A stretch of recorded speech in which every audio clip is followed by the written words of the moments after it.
Hey y'all, my name is Sam Bickley. I'm with Virginia Scientist Community Interface, and today we're going to go through a tutorial using the GRES tool, the carbon calculator for reservoirs. So GRES was developed by the International Hydropower Association and the UNESCO Chair in Global Environmental Change to assist researchers and hydropower operators in quantifying and reporting reservoir greenhouse gas emissions. The tool estimates a reservoir's net greenhouse gas emissions footprint with user-provided inputs that are entered into an easy-to-use web-based application. Okay, so this is sort of the landing page for the GRES tool. You'll scroll down if you're trying to get access to the tool, find out more. And so we'll come to gres.hydropower.org, and we'll come up to the toolbar here at the top and access the tool. So you'll notice that we kind of get this long hyperlink here, and we're going to get this pop-up asking us to sign in, basically. You need to provide a valid email address to access the tool. So we're going to enter some test information, test@test.com.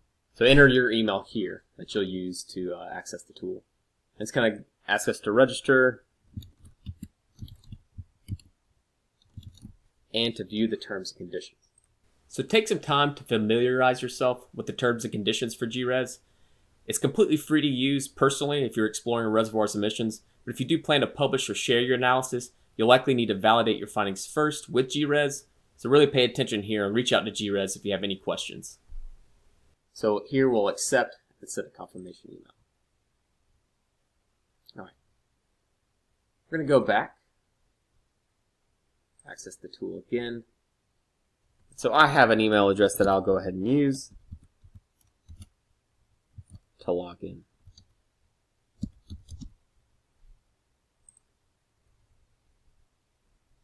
Alright, we've got a version update that's recently been applied to the tool. Version 3.11 came out on the 27th of June 2022. You can see a little bit of the change there. We'll click OK. So this is the introduction page for the GRES tool. So greenhouse gas emissions are calculated based on user-provided inputs related to catchment attributes, reservoir characteristics, services provided by the reservoir, and greenhouse gas emissions associated with reservoir construction. These inputs are located here on these tabs along the top. There are 3 tabs for results: UAS, or unrelated anthropogenic sources, reservoir greenhouse gas footprint, and total greenhouse gas footprint. There's a tab for emissions factor here, where you can edit emission factors from different land use types. This would be used if you had more localized information for a reservoir, but we're going to stick with the default emission factors that the GRES model provides. And lastly, there is a Google Earth Engine tab here. So Google Earth Engine is a web-based geographical information system, and it can be used to estimate certain user inputs for your catchment and reservoir. To use Google Earth Engine, you need a Google account to request access to the Google Earth Engine. And you need to either hand draw your catchment, which I would not suggest doing, or upload a file for the catchment. In the United States, the easiest way to obtain that file is to use the United States Geological Survey StreamStats tool. We won't go into how to do that in this video, but it's easy to use. The GRES team also provides the code and really excellent documentation regarding using Google Earth Engine for GRES specifically. For this tutorial video, we won't be using Google Earth Engine, and we'll instead be using known values from Harris Reservoir located in Alabama in the southeastern United States. The reservoir input data for Harris Reservoir were found in a number of different publicly available documents, and land cover data was generated using ArcGIS software.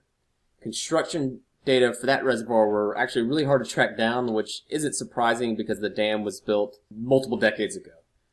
We were, however, actually able to track down the amount of earth, rock fill, and concrete used for construction in an old construction industry magazine that we found in the digital collection at Boise State University, which kind of gives you an idea of the diverse nature of data sources you may encounter in doing this analysis.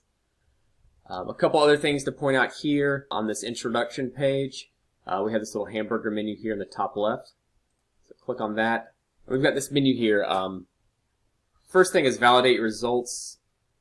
Once you've completed your analysis and you want to do something with those results, you need to pay attention to this. Click on that link and you can learn more about it. We have save input parameters. So as you enter data into the tool, you can save it. You can save those data and it saves it as a .mer file. And you can also import saved parameters, so you can import that file and it'll populate the tool. You have printable reports you can export to a .txt file. There are guidance documents. We'll click on that real quick. So the guidance documents are the user guide, the technical documentation, and the user guidelines for Earth Engine. So that's your walkthrough for Google Earth Engine. The user guide is really helpful, as is the technical documentation, so make sure you read that too before you undertake this analysis. So we'll go back. There's our terms and conditions again. And lastly, technical support. I will say that technical support is really excellent for this tool. The GRES team has been incredibly helpful when we undertook our analysis, and so please don't hesitate to reach out to them. They're a great resource.